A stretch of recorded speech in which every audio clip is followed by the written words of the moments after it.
Seems that a lot of people are curious about the housekeepers, so I'm going to get into it a bit more.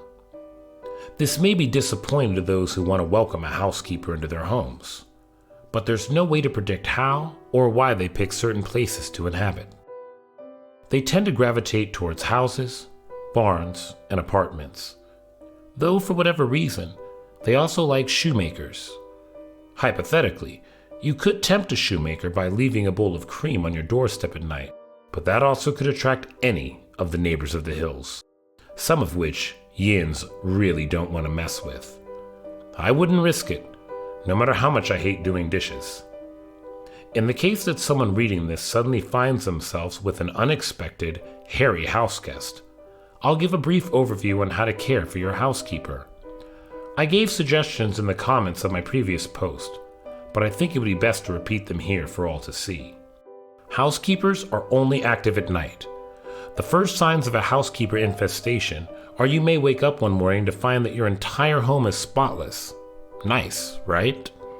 For the most part, as long as you leave them some cream and maybe an occasional snack cake before you go to bed at night, they're not terrible roommates. As far as cream goes, they accept heavy whipping cream, half and half, full-fat cow's milk, and whipped cream. However, it should be noted that if the housekeeper thinks you're too lazy, too slovenly, or just plain get annoyed at your snoring one night, you may be awoken by a pinch on the bottom of your foot. They're finicky little guys that are prone to mischief. So, that's how you keep a housekeeper happy. Not too difficult, right? Hell, I know people who have had housekeepers helping their families for generations. That's the best case scenario.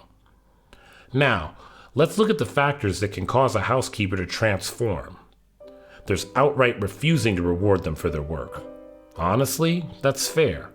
If I cleaned someone's entire house and they couldn't even be bothered to give me a cool, tasty drink afterwards, I'd be a bit miffed myself.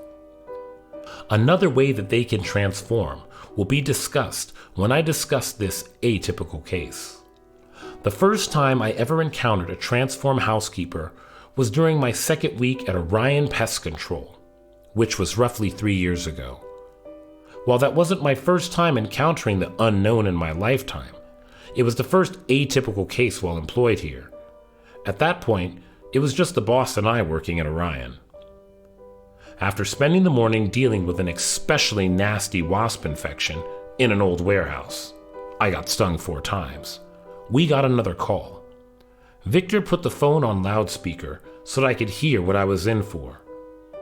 The client was terrified, telling her story through tears. While she was napping, she'd awakened to a cold hand clutching her cheek. However, when she opened her eyes, no one was there. That's when something she couldn't see grabbed her ankles and ripped her from her bed, tossing her against the wall as if she weighed nothing. "Do you have any salt at home, miss?" Victor had asked her, not fazed by any of this. I, on the other hand, was equal parts excited and anxious to see what awaited us in this poor woman's apartment. She shakily told us that she did. He told her to draw a circle of salt around herself. It would keep the transform housekeeper from getting close to her again until we could get there. During the drive, Victor broke the silence by saying, "You were in military, you said." He knew that when he hired me. Even so, I confirmed. "Yeah, that's right." "You remember your training well?"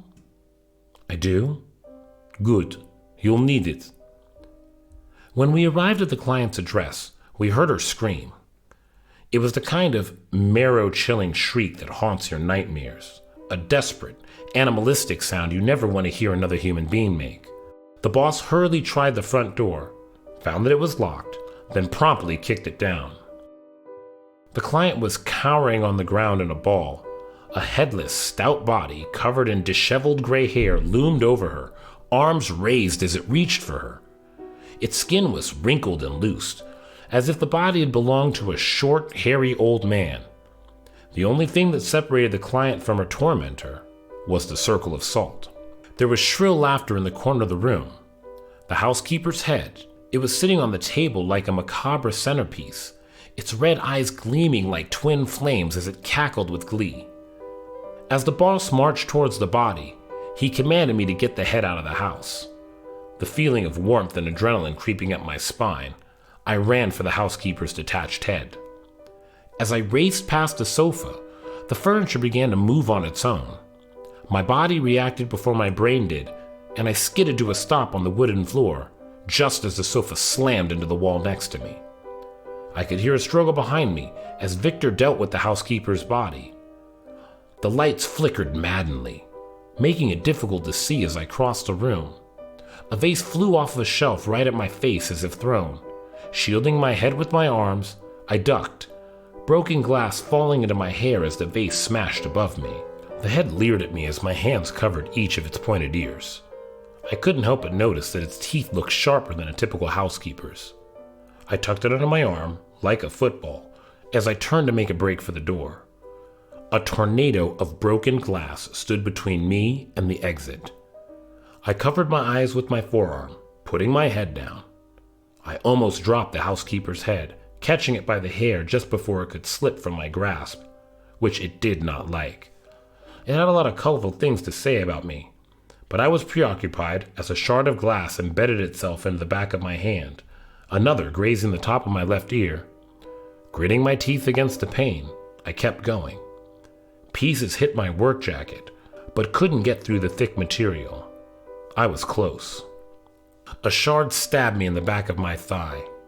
Gritting my teeth against the pain, I somehow kept my balance and my grip on the housekeeper's hair, limping towards the door as warmth trickled down the back of my right leg. Once I got to the threshold, I swung my arm and lobbed the housekeeper's head like I was pitching a baseball underhanded. As it soared through the air, it loudly swore at me one last time, its red eyes glaring at me as it landed, rolling to a stop. Footsteps behind me, I quickly backed away just as Victor wrestled the housekeeper's body across the threshold, sending it sprawling with a kick to its hairy, wrinkled chest. Not wasting any time, Victor drew a line of salt across the doorway. The moment the threshold was covered, the light stopped flickering. All of the glass flying in the room noisily dropped to the ground. I watched with widened eyes as the housekeeper's body ambled over to its head, delicately picked it up, wiped some dirt off its cheek, then set it back on top of its neck. The housekeeper gave me one last toothy grin before it departed, whistling a tune only it knew. Warily I gazed after it, expecting it to come back at any moment to finish what it had started. But it didn't.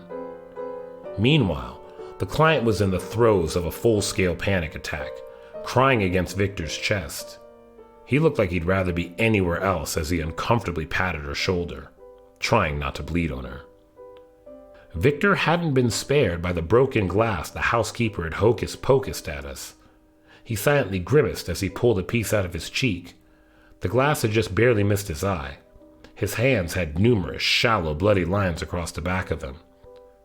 It's a good thing our company jackets are so thick. It could have gone way worse for us. I think the worst injury either of us got that day was the one in the back of my thigh, but thankfully, it only needed a few stitches. Once the client had calmed down enough to speak, she admitted the grave mistake she'd made with the housekeeper. She'd given it a name. It was just a cutesy little nickname that I won't dare repeat here. Using it will draw the transformed housekeeper back. The client had meant it to be endearing, but clearly the housekeeper didn't see things the same way. One thing to remember with housekeepers and the other neighbors of the hills is that names have power. Asking for their name is akin to asking for their subservience. Likewise, they interpret the provision of a name, even a nickname, as an attempt to take power over them. In turn, if you give one of the neighbors your name, they'll own you. On my drive to work, I passed by a picturesque hawthorn tree that stands alone at the top of the hill. During spring, white blossoms bloom, showering the hill in a blanket of pale petals. Just looking at it, you can tell that it's been there longer than Pennsylvania's been a state. It stands proudly enough that Yins can be assured that it's still on that hill long after most of us have left this mortal coil. And then, 2 stupid kids carved their names into it. One of them ended up calling us, his voice quaking in terror. "I don't know if you can help me, but I've been hearing laughing everywhere I go. In my head. They're in my head. Can you get it out?" The hardness in the boss's voice surprised me. "What did you do?" I tried to whisper to him, "Victor." He silenced me by raising one finger. "The neighbors don't come after people who do nothing. What did you do?" When the boy tearfully admitted to carving his and his girlfriend's name into the hawthorn tree between sobs, Victor sighed deeply, blood draining from his face as he said, "We can't help you. I'm sorry." My blood ran cold. He couldn't be serious. This was a kid. He couldn't have been older than 21. "What?" I hissed in disbelief. Victor gave me a warning look, silently telling me to shut my mouth. That's when the music started. It was coming from the other end of the line, a stringed instrument playing softly. Was that a banjo? Could a banjo sound like that? So mesmerizing? My hair stood up on my neck and arms as the melody continued. Victor also noticeably stiffened. The kid's voice changed, the fear suddenly gone. It was now dreamy and wistful as he breathed. "What? Okay. Yes, I will. I will." Then the line went dead. Back then, I hadn't understood. At first, I didn't have the knowledge that I do now. I screamed at Victor, demanding to know why we were sitting there as something happened to that kid. To Victor's credit, he remained calm and patient as he explained. "That boy was dead the moment he touched that tree. We can do nothing for him. So we're just gonna, what, let him die?" I argued. "If we interfere, we'll join him," Victor muttered, as if he was concerned that someone would overhear. That made my protest stop. With another heavy sigh, Victor continued. "One thing you need to understand if you're going to work here is that we're not heroes. We're pest control specialists. That's it." He pointed at the phone. "That music you heard? Housekeepers one thing, but that is something way out of our league. That is something that will turn you inside out for looking at it the wrong way. That is something that used to be a god, and it still hasn't forgotten." As he spoke, I stared at the phone as that music played on a loop in the back of my mind, equally as haunting as it was enchanting. When I tried to sleep that night, I kept hearing it. I think that the neighbor who'd come to find the boy had intended that when it interrupted our phone call. It was a warning, a reminder to Orion to know our place. On the morning after the boy was taken, I saw what happened on my way to work. I wish I hadn't. I should have just kept driving, spared myself some more sleepless nights. But when I saw the blossoms stained red and pink, I felt my heart drop. I tipped off the sheriff as I navigated my car to the side of the road, snatching my tool belt off the passenger seat before I walked the rest of the way towards the hawthorn. If I was going to be stupid enough to investigate, I was at least going to be armed. When I reached the tree, I discovered that the neighbors didn't just come after the boy. They came for the girl whose name he carved in the back, too. The hawthorn looked like a grotesque mockery of a Christmas tree. Intestines were woven along the branches like a garland. The girl's head hung from a low branch, her dark hair wrapped in a neat knot around the tree's limb. Her face was stuck permanently in what appeared, disturbingly enough, to be euphoria. The boy's head was impaled on the end of another branch, wearing a similar expression of off-putting bliss. Both of their beheaded bodies lay like discarded broken dolls on opposite sides of the hill, their torsos open from the groin to throat. Their hearts were placed next to each other at the base of the tree, right under where they'd written their names. What's strange is that when this moment haunts my dreams, I don't see the bodies, just the tree with its reddened petals. We've never figured out which of the neighbors was responsible. Not that it would matter, since there's nothing we can do about it. To this day, Thankfully, we haven't received any other calls about hypnotic music or laughter echoing in someone's mind. Probably because after that incident, nobody dares goes near that hawthorn. Probably because after that incident, nobody dares to go near that hawthorn. It has since earned the macabre nickname, the Lover's Tree. After that phone call, I learned a couple of hard lessons. First being that we can't help everyone. Like the boss said, we're pest control experts, not heroes. That being said, I still try when I can. I have to. The second lesson was that the neighbors are like the damn mafia, in the sense you don't want them knowing who you are. It's because of lesson 2 that I refuse to give the town mechanic my name. To be clear though, I don't know for sure if the mechanic's one of the neighbors, but there's something about him that's just a bit off. I'll admit that he's probably one of the most attractive men I've ever seen in my life. Normally, good old boys aren't my type, especially when they're covered in motor oil more often than they aren't. But it's hard to deny that he's stunning. His eyes break the illusion, though. They're too knowing, too confident. The eyes of someone much older than he appears. The eyes of someone who can see all the darkest corners of your being with only a glance. I try not to look directly into them, if I can help it. The worst part is that he's the only mechanic for miles, unless we want to get charged through the nose by the scam artist at the dealership in the next town over. He also gives Orion and its employant a good deal for being a small local business. Avoiding him isn't exactly an option, no matter how untrustworthy he is.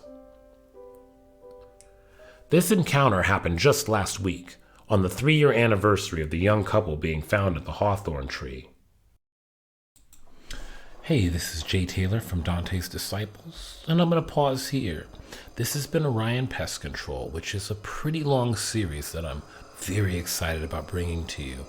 Now, as you know, there are so many great narrators out there, and I appreciate you stopping and choosing to listen to me. I'm going to ask that you like, subscribe, and comment so my stories can reach more listeners. Again, as you know, there are many narrators out there using AI. This is a human being with a human voice and a human life trying to bring these stories to life. So, if it's not too much to ask, a like, a sub, and a share really goes a long way. I look forward to bringing you the next chapter. Until then, stay spooky.